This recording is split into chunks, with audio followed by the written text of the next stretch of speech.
Hello बच्चों, good morning. हम लोग जन संघर्ष और आंदोलन नामक चैप्टर का अध्ययन नागरिक शास्त्र में कर रहे हैं, जिसमें हम लोगों ने पिछले वीडियो में नेपाल और बोलीविया के जनसंघर्ष के विषय में पढ़ा था। आज का हमारा टॉपिक है लोकतंत्र और जनसंघर्ष।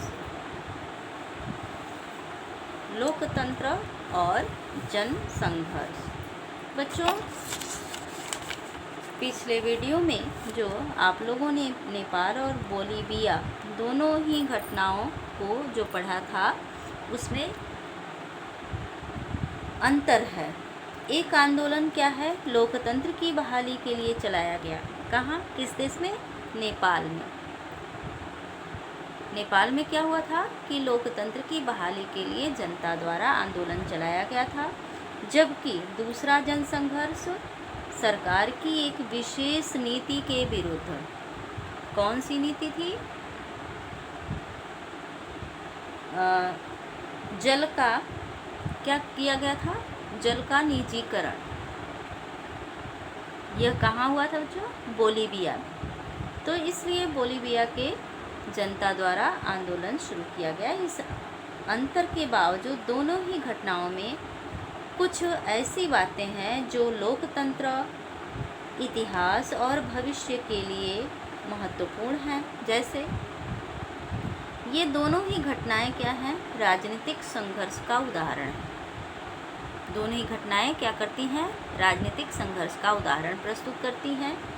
दूसरी चीज़ यह है बच्चों कि दोनों ही घटनाओं में बड़ी संख्या में जनता भागीदार थी।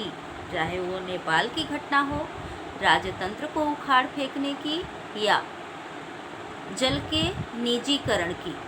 दोनों में आपने देखा, आपने पढ़ा, आपने जाना कि दोनों में जनता में काफ़ी उत्साह था।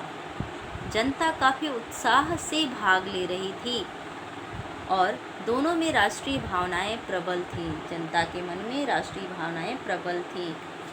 और अगला क्या देखने को मिला कि जन समर्थन की सार्वजनिक अभिव्यक्ति को उसके परिणाम तक पहुंचाना। और दोनों ही घटनाओं में राजनीतिक संगठन की भूमिका निर्णायक रही। जैसे कि नेपाल में क्या हुआ? 7 पार्टियां मिलकर के एक संगठन का निर्माण की और राजतंत्र को उखाड़ फेंकने और लोकतंत्र की बहाली के लिए संघर्ष की। और बोलीविया में भी वहाँ के प्रमुख नेताओं द्वारा जल के निजीकरण का विरोध किया गया। बहुराष्ट्रीय कंपनियों को जो जल वितरण का अधिकार प्रदान कर दिया गया था, उसका विरोध किया गया और अंततः सरकार को पुनः बहुराष्ट्रीय कंपनियों से अपनी करार को रद्द करना पड़ा। तो अल्टीमेटम के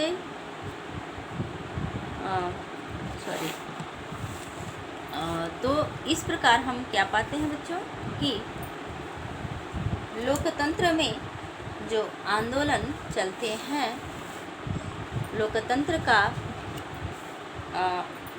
विकास जनसंघर्ष के माध्यम से ही होता है।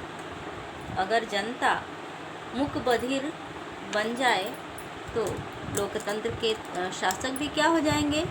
राजतंत्र की तरह तानाशाह हो जाएंगे।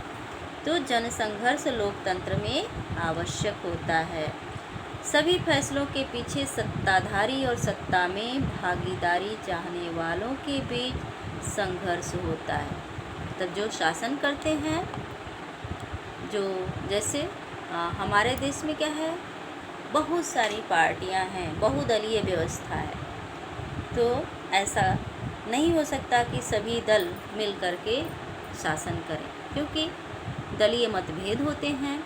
तो कुछ ही पार्टियां मिल कर के शासन करती हैं और कुछ पार्टियां जो सत्ता से दूर रहती हैं, विपक्ष में रहती हैं, वो लगातार क्या करती रहती हैं? सत्ताधारी और सत्ता में भागीदारी चाहने वालों के बीच क्या होता रहता है? संघर्ष होता रहता है, वैचारिक संघर्ष जारी रहता है। संघर्ष का मतलब यहाँ लड़ाई झगड़े से आप लोग मत लीजिएगा, वैचारिक संघर्ष होता रहता है। जैसे कि आप लोग किसी भी मुद्दे को ले लीजिए, प्रेजेंट टाइम में जो प्रमुख मुद्दा बना हुआ है वह है राम जन्मभूमि का। उसमें क्या है कि कुछ पार्टियों के लोग इसका समर्थन कर रहे हैं, तो कुछ लोग विरोध में आवाज़ उठा रहे हैं। तो इस तरह से क्या होता है कि लोकतंत्र में सत्ताधारी और सत्ता में भागीदारी चाहने वालों, यानी कि जो विपक्षी पार्टियां हैं, जो शासन नहीं कर रही हैं, वो क्या चाहती हैं कि अगले चुनाव में वो शासन करें। तो इन लोगों के बीच क्या होता रहता है? संघर्ष, वैचारिक संघर्ष होता रहता है। और यह लोकतंत्र का निर्णायक पल भी होता है। ऐसा लोकतंत्र के लिए संघर्ष कर रहे सभी देशों में होता है। ऐसा नहीं है कि केवल हमारे ही देश में ये वैचारिक मतभेद दलीय नेताओं के बीच होते हैं। यह हर जगह विश्व के सभी देशों में होता है। लोकतांत्रिक संघर्ष का हल जनता की व्यापक भागीदारी से होता है। और ये जो सत्ताधारी और सत्ता में भागीदारी चाहने वालों के बीच वैचारिक संबंध मतभेद होते हैं, उसका निर्णय कौन करता है? जनता की व्यापक भागीदारी से ही होता है। ऐसे संघर्ष और भागीदारियों का आधार राजनीतिक संगठन होते हैं। वैसे इस प्रकार की ऐतिहासिक घटनाओं में स्वतः स्फूर्त होने का भाव जरूर मौजूद होता है, लेकिन जनता की स्वतः स्फूर्त सार्वजनिक सामूहिक कोशिश संगठित राजनीतिकों के द्वारा ही सफल हो पाती है। जैसा कि आज का वर्तमान समय का एक तात्कालिक उदाहरण आप ले सकते हैं। एक कलाकार की, एक आर्टिस्ट की मौत, जिसे मुंबई सरकार सुसाइड का केस बनाने पर तुली हुई है, तो बिहार सरकार उसे मर्डर केस बनाने पर तुली हुई है। अगर दोनों बिहार सरकार के जो है सत्ताधारी संगठन या मुंबई सरकार के नेता इसमें शामिल नहीं होते, तो शायद यह केस वहीं दबा दिया गया होता, या ओपन ही नहीं होता, या इतना तूल नहीं पकड़ता। तो जनता जो है कैंपेन तो बहुत पहले से व्यक्तिगत तौर पर चलाया जा रहा था, लेकिन जब इसे नेताओं की सहमति मिलना, स्वीकृति मिलना स्वीकार शुरू हुआ, सबसे पहले जैसा कि आप सभी जानते हैं सुब्रमण्यम स्वामी द्वारा समर्थन दिया गया, और फिर यह जोर पकड़ता गया केस, और आज आप देख रहे हैं कि सीबीआई इसमें इन्वॉल्व हो गई है, यानी सीबीआई केस की जांच करेगी। तो बच्चों, कहने का तात्पर्य यह है कि जनता किसी चीज़ को लेकर के स्वतः आंदोलन शुरू करती है, लेकिन जब तक राजनीतिक संगठन इसमें शामिल नहीं होते हैं, तब तक निर्णायक मोड़ नहीं आता है। और अगला टॉपिक हमारा क्या है? लामबंदी और संगठन। लामबंदी और संगठन। तो नेपाल में अनियतकालीन हड़ताल का आह्वान 7 दलों के संगठित गठबंधन द्वारा किया गया था, और इस गठबंधन में ऐसे 7 बड़े दल शामिल हुए जिनके कुछ न कुछ संसद में थे, लेकिन इस जनसंघर्ष के पीछे सिर्फ SPA नहीं था, सेवन पीपुल अलायंस ही नहीं था, बल्कि इस संघर्ष में नेपाली कम्युनिस्ट पार्टी, जिसे माओवादी भी कहा जाता है, उसने भाग लिया था। यह कट्टरपंथी पार्टी मानी जाती है नेपाल में। और संसदीय लोकतंत्र पर विश्वास नहीं है। किसको? माओवादियों को। यह पार्टी नेपाल की सरकार के विरुद्ध सशस्त्र संघर्ष चला रही थी। कौन सी पार्टी? नेपाली कम्युनिस्ट पार्टी, माओवादी। और इसने नेपाल के एक बड़े हिस्से पर अपना नियंत्रण स्थापित कर लिया था। नेपाल के जनसंघर्ष में राजनीतिक दलों के अतिरिक्त अनेक संगठन शामिल थे। सभी बड़े मजदूर संगठन और उनके परिसंघों ने इस आंदोलन में भाग लिया था। अन्य अनेक संगठनों जैसे मूलवासी लोगों के संगठन तथा शिक्षक संगठन, वकील संगठन और मानवाधिकार कार्यकर्ताओं के समूह ने भी इस आंदोलन को अपना समर्थन दिया था। तो लामबंदी में काफ़ी ताकत होती है, जिसके आगे सरकारों को झुकना पड़ता है, चाहे वह किसी भी प्रकार का शासन कर रही हो, चाहे वह राजतंत्र हो या लोकतंत्र हो। इसी तरह से पानी के निजीकरण के खिलाफ बोलीविया में क्या हुआ? आंदोलन चला और उसकी अगुवाई किसी राजनीतिक दल ने नहीं की थी। इस आंदोलन का नेतृत्व कौन कर रहा था? फेडकोर नामक संगठन कर रहा था। और इस संगठन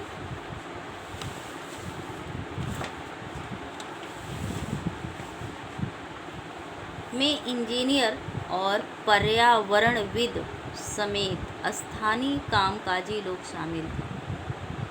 इस संगठन को सिंचाई पर निर्भर किसानों के एक संघ, कारखाना मजदूरों के संगठन के परिसंघ, कोचबंबा विश्वविद्यालय के छात्रों तथा शहर में बढ़ती बेघर बाल बच्चों की जनसंख्या का समर्थन मिला था। बेघर होने वाले बच्चों की जनसंख्या का समर्थन मिला था। किसे? बोलीविया के जल संघर्ष को। इस आंदोलन को सोशलिस्ट पार्टी ने भी समर्थन दिया और वर्ष 2006 में बोलीविया में सोशलिस्ट पार्टी को सत्ता हासिल हुई। तो इस टॉपिक के माध्यम से, लामबंदी और संगठन टॉपिक के माध्यम से यह समझाने का प्रयास किया गया है दोनों देशों के उदाहरणों द्वारा कि जन आंदोलन को जो पार्टी या संगठन समर्थन प्रदान करते हैं, बाद में उनको राजनीतिक लाभ भी प्राप्त होता है, जैसा कि नेपाल में हुआ और बोलीविया में हुआ। इन दो उदाहरणों से हम जान सकते हैं कि एक लोकतांत्रिक व्यवस्था में किसी संघर्ष के पीछे बहुत से संगठन होते हैं। ये संगठन दो तरह से अपनी भूमिका निभाते हैं। लोकतंत्र में किसी निर्णय पर असर डालने का एक जाना पहचाना तरीका राजनीति में प्रत्यक्ष भागीदारी करने का होता है। इसके लिए पार्टी बनाई जाती है, चुनाव लड़ा जाता है और सरकार बनाई जाती है। लेकिन हर नागरिक इतने प्रत्यक्ष ढंग से भागीदारी नहीं कर सकता है। देश का प्रत्येक नागरिक चुनाव नहीं लड़ सकता है, संसद में सीधे भागीदारी नहीं कर सकता है, सरकार नहीं बना सकता है। संभव है नागरिक की इच्छा न हो अथवा प्रत्यक्ष राजनीतिक गतिविधियों में हिस्सेदारी को उसे ज़रूरत न महसूस होती हो। संभव है उसके पास इसके लिए ज़रूरी कौशल का अभाव हो और वह ऐसे में सिर्फ मतदान करके प्रत्यक्ष राजनीति में अपनी हिस्सेदारी करता हो। बहरहाल ऐसे अनेक प्रत्यक्ष तरीके हैं जिनके सहारे लोग सरकार से अपनी मांग अथवा नज़रिए का इजहार कर सकते हैं। लोग इसके लिए संगठन बनाकर अपने हितों अथवा नज़रिए को बढ़ावा देने वाली गतिविधियां कर सकते हैं। इसे हित समूह अथवा दबाव समूह कहते हैं। कभी कभी लोग बगैर संगठन बनाए अपनी मांगों के लिए एकजुट होने का फैसला करते हैं। ऐसे समूहों को आंदोलन कहा जाता है। तो जो लामबंदी और संगठन, एक बार फिर से सुन लीजिए क्या होता है। नेपाल और बोलीविया के उदाहरण में आप लोगों ने लामबंदी और संगठनों के विषय में, समर्थन के विषय में पढ़ा, देखा, सुना। नेपाल में अनियतकालीन हड़ताल का आयोजन किसके द्वारा किया गया था बच्चों? 7 दल के नेताओं द्वारा किया गया था, अर्थात 7 पीपल्स अलायंस। इस संगठन में ऐसे 7 बड़े दल शामिल थे जिनके कुछ सदस्य संसद में थे।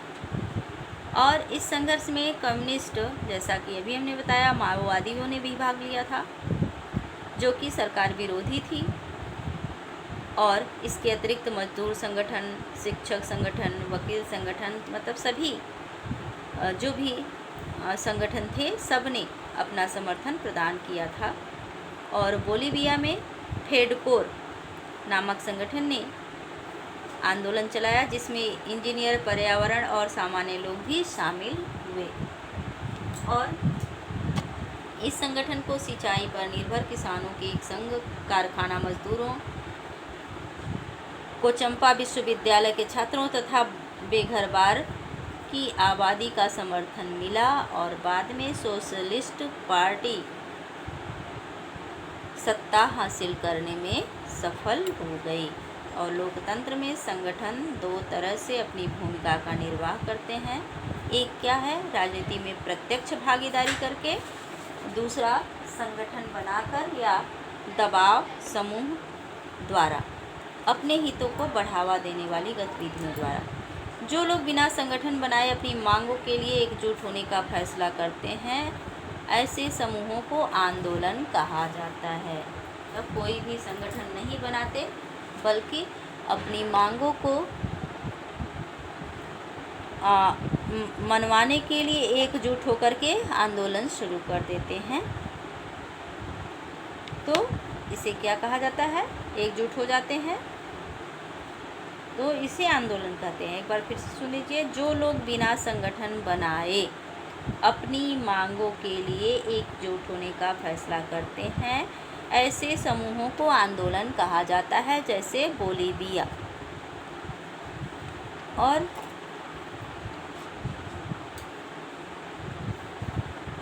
दबाव समूह और आंदोलन, अगला टॉपिक हमारा क्या है? दबाव समूह और आंदोलन। तो दबाव समूह सरकार की नीतियों को प्रभावित करने का प्रयत्न तो अवश्य करते हैं, किंतु राजनीति में प्रत्यक्ष भागीदारी का उनका कोई लक्ष्य नहीं होता है। साथ ही क्या होता है कि दबाव समूह का जन्म तब होता है जब समान पेशे, समान हित और आकांक्षा अथवा मत के लोग एक समान उद्देश्य को प्राप्त करने के लिए एकजुट होते हैं। यानी दबाव समूह की क्या विशेषता होती है कि सबके उद्देश्य एक होते हैं और सबकी आकांक्षाएं, सबके हित एक समान होते हैं, सबका पेशा एक समान होता है। यह किसकी विशेषता है बच्चों? दबाव समूह की विशेषता होती है। और सभी जनसंघर्ष में संगठन नहीं उपस्थित होते, संगठन की परिभाषा को पूर्ण नहीं करते। नेपाल में हुए जनसंघर्ष को लोकतंत्र के लिए दूसरा आंदोलन कहा गया था। सामान्यतः कई प्रकार की सामूहिक कार्यवाहियों के लिए जन आंदोलन शब्द का प्रयोग होता है, जैसे नर्मदा बचाओ। भारत में नर्मदा बचाओ मेधा पाटेकर द्वारा जो आंदोलन चलाया गया था, और सूचना अधिकार आंदोलन, महिला आंदोलन आदि जो आंदोलन व्यक्तिगत तौर पर चलाए गए शुरू किए गए, इसे जन आंदोलन शब्द का प्रयोग किया गया। आंदोलनों में भी दबाव समूह के समान राजनीति में भागीदारी नहीं करते हैं, बल्कि इसे प्रभावित करने में विश्वास रखते हैं। किंतु आंदोलन भी दबाव में समूह की तुलना करने में विश्वास रखते हैं, और दबाव में समूह की तुलना संगठन कमज़ोर होता है। इसके निम्न कारण है। आंदोलनों में फैसले अनौपचारिक रूप से लिए जाते हैं। ये फैसले लचीले होते हैं, यानी कभी भी इसमें परिवर्तन किया जा सकता है। आंदोलन जनता की स्वतः स्फूर्त भागीदारी पर निर्भर होता है, यानी जनता इसमें स्वतः भाग लेती है। तो फिर एक बार फिर से सुन लीजिए, दबाव समूह और आंदोलन।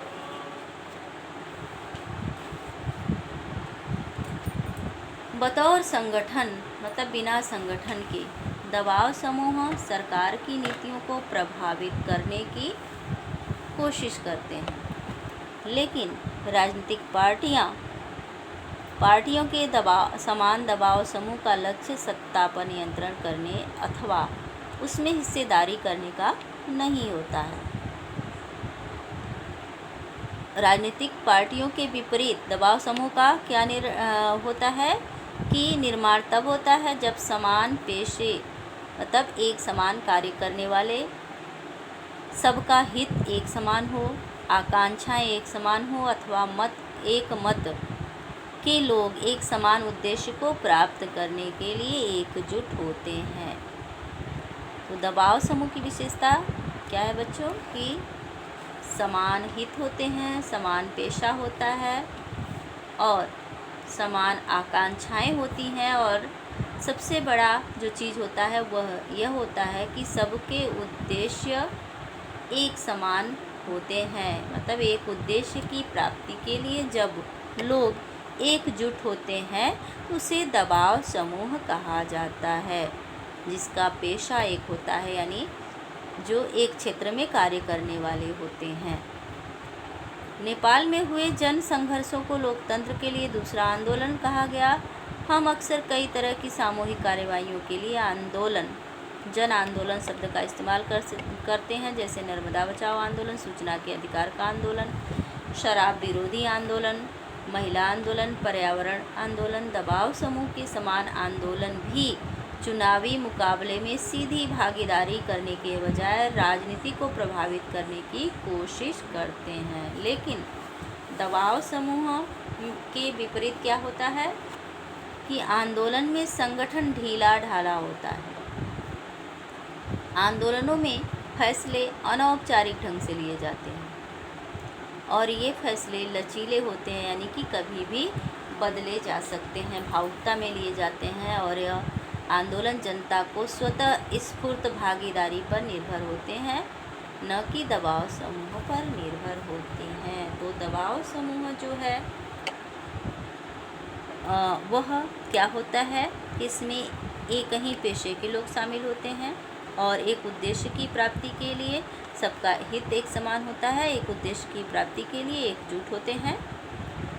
किंतु जरूरी नहीं है कि ये अपने उद्देश्य की प्राप्ति में सफल हो, क्योंकि ये स्वतः भाग लेते हैं और कभी भी हट सकते हैं, और इनके जो निर्णय होते हैं वो लचीले होते हैं, यानी कि उनमें परिवर्तन हो सकता है।